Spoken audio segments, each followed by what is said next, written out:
Hello everyone, welcome to break time classes. इस वीडियो में हम भारत की जलवायु को डिटेल में कवर करेंगे। जितने भी क्वेश्चन बन सकते हैं यहाँ से, जो जो कारक प्रभावित करते हैं भारत की जलवायु को, जैसे एल नीनो, ला नीना वगैरह, यहाँ पे सब चीज़ें क्लियर हो जाएंगी। और ये आने वाले आरओ के एग्जाम के लिए, वीडियो के एग्जाम के लिए और पीईटी के एग्जाम के लिए काफ़ी ज़्यादा इंपॉर्टेंट है, क्योंकि यहाँ पे सभी चीज़ें डीप में क्लियर की गई हैं। तो चलिए शुरू करते हैं। आरओ या फिर वीडियो का ग्रुप ज्वाइन करने के लिए आप 7355459135 पे कांटेक्ट कर सकते हैं। पीईटी का ग्रुप ज्वाइन करने के लिए आप नीचे डिस्क्रिप्शन में लिंक दिया गया है, सभी प्रोसेस समझाया गया है, वहां से आप देख के डायरेक्टली ज्वाइन कर सकते हैं। तो चलिए शुरू करते हैं। सबसे पहले भारत की जलवायु किस प्रकार की है? तो भारत की जलवायु उष्णकटिबंधीय मानसूनी प्रकार की है। अब जलवायु और मौसम में क्या डिफरेंस होता है? तो मौसम कुछ समय के लिए होता है, जैसे अभी गर्मी पड़ रही है, उसके बाद बरसात आएगी, फिर ठंडी आ जाएगी। और जो जलवायु होती है वो काफ़ी लंबे समय तक का एक टाइम पीरियड होता है, कई सालों तक, कई वर्षों तक ये चलता रहता है। इसको जलवायु कहते हैं। अब भारत की जलवायु को उष्णकटिबंधीय मानसूनी जलवायु क्यों कहा जाता है? क्योंकि भारत के बीचों बीच से कर्क रेखा गुजरती है, और कर्क रेखा और भूमध्य रेखा के बीच वाला जो एरिया होता है, इसे उष्णकटिबंधीय एरिया कहते हैं। और हमारे भारत का ज़्यादातर एरिया जो है उष्णकटिबंध में आता है। और बहुत सारी ऐसी चीज़ें हैं जो हमारे भारत को उष्णकटिबंधीय एक मानसून की जलवायु वाला देश बनाती हैं, जैसे कि हिमालय है। बहुत सारी ऐसी चीज़ें हैं, बहुत सारे ऐसे कारक हैं जो एग्जाम में डायरेक्ट पूछे जाते हैं, वो हम आगे देखेंगे। अब मानसून शब्द की उत्पत्ति किससे हुई है? तो मौसम शब्द से हुई है। मौसम किस भाषा का शब्द है? तो अरबी भाषा का शब्द है। अब कर्क रेखा यहीं पे देख लीजिए किस किस राज्य से भारत के होकर गुजरती है। तो यहाँ पे पश्चिम से पूर्व देख रहे हैं इधर से, तो पहले गुजरात, उसके बाद राजस्थान, फिर मध्य प्रदेश से ही अलग हुआ है छत्तीसगढ़, उसके बाद झारखंड आता है, पश्चिम बंगाल, फिर त्रिपुरा और मिजोरम।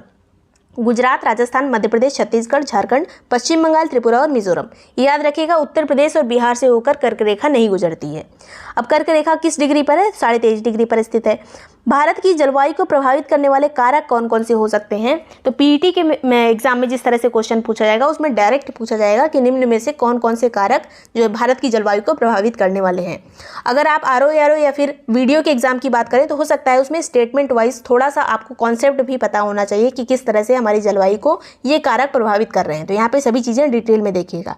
सबसे पहले बात करें अक्षांश, हमारी जो जलवायु है भारत की, उसको किस तरह से प्रभावित करता है? तो अक्षांश का मतलब होता है लैटिट्यूड। ये वाली जो रेखाएं होती हैं इन्हें अक्षांश कहा जाता है। ऐसे ऐसे जो रेखाएं होती हैं उसे देशांतर कहते हैं। ये अक्षांश रेखाएं हमारी जलवायु को किस तरह से प्रभावित करती हैं? तो सबसे पहले भी हमने देखा था, जो अक्षांश रेखाएं हैं इन्हीं में से एक अक्षांश रेखा यहाँ पे 23.5 डिग्री है, जिसे कर्क रेखा कहते हैं। ये 23.5 डिग्री इसे मकर रेखा कहते हैं। उसके बाद 0 डिग्री जो अक्षांश होता है उसे भूमध्य रेखा कहते हैं। हम यहाँ पर स्थित हैं। तो भारत के ऊपर जब सीधे सीधे कर्क रेखा के ऊपर सूर्य चमकेगा तब हमारे यहाँ गर्मी होती है। अब जैसे सितंबर आ गया तो धीरे धीरे सूर्य जो है भूमध्य रेखा की तरफ जा रहा है, हमारे यहाँ गर्मी कम होती जा रही है। तो सूर्य इधर जा रहा है भूमध्य रेखा की ओर। हम अगर 0 डिग्री पे होते तो हमारे यहाँ हमेशा सूर्य सीधे चमकता। 0 डिग्री पर अगर हम स्थित होते भूमध्य रेखा पर तो रोज़ बारिश होती है, दिन का तापांतर जो है बहुत कम होता है, हमेशा एक ही तरह का टेम्परेचर बना रहता है। जैसे जैसे हम दूर जाएंगे टेम्परेचर में भी डिफरेंस जो है दिन और रात का वो बढ़ता जाता है। यहाँ पे अगर बात करें 0 डिग्री पे तो यहाँ दिन रात का टेम्परेचर सेम रहता है, लगभग थोड़ा बहुत डिफरेंस रहता है बस। उसके बाद जब 0 डिग्री से धीरे धीरे मकर रेखा पर सूर्य पहुँच जाएगा तो हमारे यहाँ से बहुत दूर हो जाएगा, तब हमारे यहाँ सीधी किरणें नहीं पहुँचेंगी सूर्य की और हमारे यहाँ बहुत ज़्यादा ठंडी होगी। उस टाइम पे जो मकर रेखा पर स्थित देश होंगे, जैसे ऑस्ट्रेलिया, वहाँ पे गर्मी पड़ेगी। जैसे जनवरी में गर्मी पड़ती है कहाँ पर? ऑस्ट्रेलिया में। तो इस तरह की चीज़ें होती हैं। ये हमारी जलवायु को, भारत की जलवायु को ये अक्षांश रेखाएं प्रभावित करती हैं। आगे बात करेंगे हिमालय पर्वत किस तरह से हमारी जलवायु को प्रभावित करता है। तो ध्रुवों से आने वाली जो हवाएं होती, ठंडी हवाएं, ये जैसे ध्रुव है, यहाँ पे सूर्य कभी भी सीधा नहीं चमकेगा, तो उत्तरी ध्रुव से आने वाली जो हवाएं होती हैं उनको हिमालय रोक लेता है। इस तरह से हिमालय जो है हमारी रक्षा करता है ठंडी हवाओं से। इसके अलावा साइबेरिया वाले जो जंगल हैं जो रशिया में पाए जाते हैं वो भी काफ़ी नज़दीक हैं उत्तरी ध्रुव के, इसलिए वहाँ पर ठंडी पाई जाती है। वहाँ से भी काफ़ी हवाएँ आती हैं। अगर हिमालय ना होता तो हमें हमेशा ठंडी लगती रहती। तो ये हिमालय जो है हमारी रक्षा करता है। आगे बात करेंगे, ये एक प्रभावी जल विभाजक के रूप में, जलवायु विभाजक के रूप में हिमालय काम करता है। मानसूनी पवनों को रोककर उपमहाद्वीप में वर्षा का कारण भी बनता है। अगर बात करें जो मानसूनी हवाएं जो इधर से आती हैं वो इसी हिमालय पर्वत की वजह से रुक जाती, नहीं तो आगे निकल जाती हैं और चाइना वगैरह में बारिश कराती। हमारे यहाँ उतनी बारिश ना होती, इसलिए यहाँ पे ये आर्द्रता जो है उसको रोकने का काम करता है हिमालय पर्वत। आगे बात करेंगे जल और स्थल का वितरण। जल और स्थल का वितरण किस तरह से हमारी जलवायु को प्रभावित करता है? तो जल हमें पता है कि देर से गर्म होता है और देर से ठंडा होता है। अगर वहीं बात करें स्थल की, तो स्थल जो है जल्दी ठंडा हो जाएगा, जल्दी से गर्म हो जाएगा। जैसे हमारे छत पे जो टंकी रखी रहती है पानी की, दिन में अगर 11-12 बजे तक की बात करें तो उतना गर्म पानी नहीं रहता है, लेकिन जैसे जैसे शाम होने लगती है, मौसम तो ठंडा होने लगता है शाम को, लेकिन पानी अभी भी गर्म बना हुआ है, तो धीरे धीरे वो ठंडा होने का प्रोसेस शुरू होता है, रात तक जाके कहीं पानी जो है ठंडा हो पाता है। उसी तरह से जल और स्थल का भी है। इधर अरब सागर है, इधर हिंद महासागर है, इधर बंगाल की खाड़ी है। तो जब शीत ऋतु में, ठंडियों में, ये जो सागर है काफ़ी टाइम तक ये ठंडा हुआ है, लगातार धीरे धीरे ठंडा होता जाता है। लेकिन जब गर्मी आ जाती है उस टाइम तक ये ठंडा नहीं हो पाता, उसके हिसाब से ये स्थल वाला जो भाग है जल्दी से गर्म हो जाता है गर्मियों में।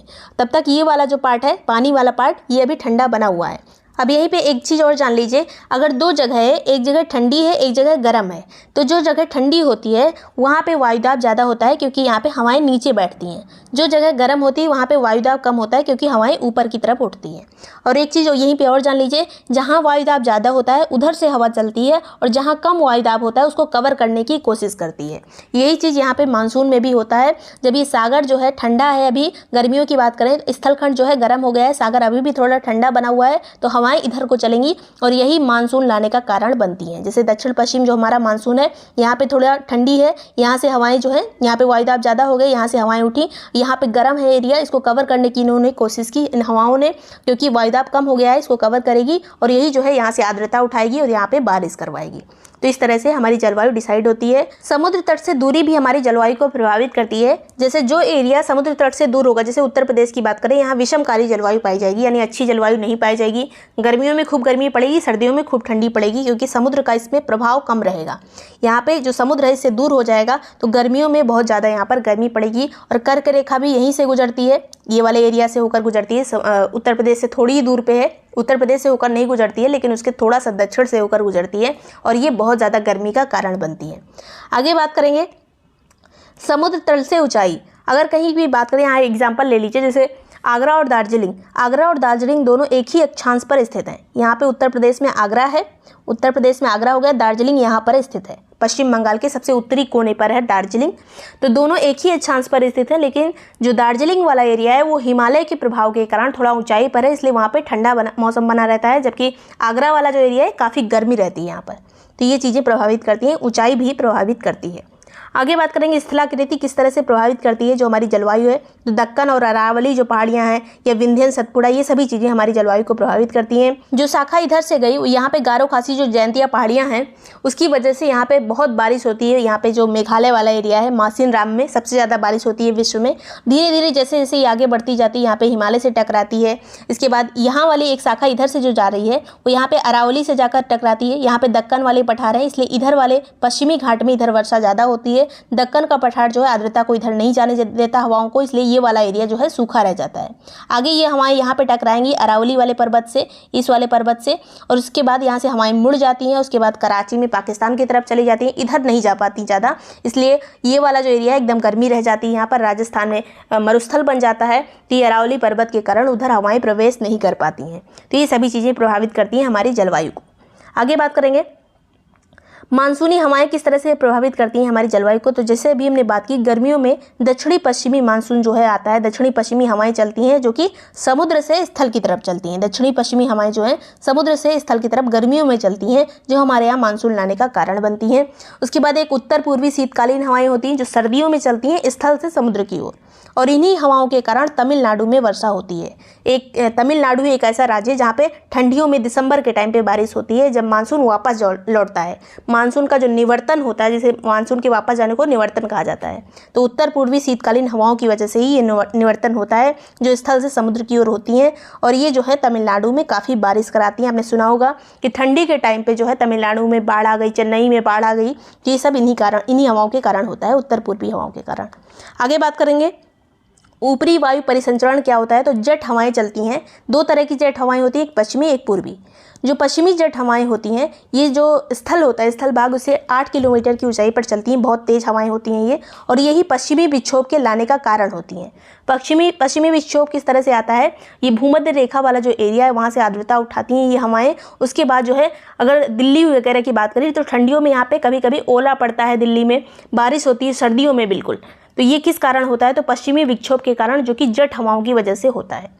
आगे बात करेंगे पूर्वी जेट हवाओं की, यानी पूर्वी जेट स्ट्रीम की बात करें तो गर्मियों में ये तिब्बत के ऊपर चलती हैं। तिब्बत वाला जो पठार है जहाँ पे खूब गर्मी पड़ती है उसके ऊपर ये बहती हैं हवाएं, और बहुत गर्मी हो जाती है तिब्बत के पठार के ऊपर। इस वजह से वायुदाब बहुत कम हो जाता है। उस वायुदाब को कवर करने के लिए समुद्र से हवाएं उठती हैं, उस वायुदाब को कवर करने के लिए आती हैं और ये मानसून को लाने का भी कारण बनती हैं। तो मानसून लाने में हेल्प करती है, हमारी जलवायु को निर्धारित करने में जेट हवाएं भी हमारा जो है हेल्प करती हैं। तो ये सभी चीज़ें हो गई। आगे बात करेंगे एल नीनो और ला नीना क्या होता है।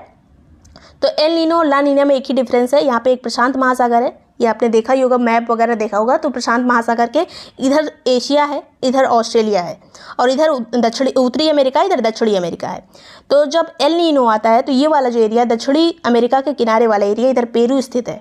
पेरू के पास पानी जो है ये बहुत गर्म हो जाता है, और जब पानी बहुत गर्म हो जाएगा तो इस वाले एरिया में काफ़ी अच्छा खासा बारिश होगी, बाढ़ आएगी, सब होगा इधर एल नीनो। लेकिन इधर वाला जब इधर ठंडा हो जाएगा, इधर बारिश हो रही है लेकिन ये वाला पानी ठंडा हो गया, जब यहाँ पे ठंडा हो जाएगा तो इधर बिल्कुल सूखा पड़ जाएगा। जब एल नीनो आता है, ये कभी कभी होता है, एल नीनो जब बनता है तब एशिया वाले एरिया में, भारत में बहुत सूखा वगैरह पड़ जाता है, मानसून अच्छा नहीं आता एल नीनो की वजह से, क्योंकि इधर वाला पानी ठंडा हो गया, इधर वाला गर्म हो गया। तो इधर भारत में सूखा, ऑस्ट्रेलिया में सूखा, सब पड़ जाएगा। ला नीना में उल्टा होता है इसका, इधर वाला पानी ठंडा हो जाता है तो इधर सूखा पड़ जाएगा और इधर बाढ़ आएगी, मानसून आएगा, काफ़ी बारिश होगी। तो ला नीना बारिश करवाता है, एल नीनो सूखा पड़वाता है। तो यही चीज़ है, एक कॉन्सेप्ट आप इसको याद रख सकते हैं बहुत ईजी तरीके से।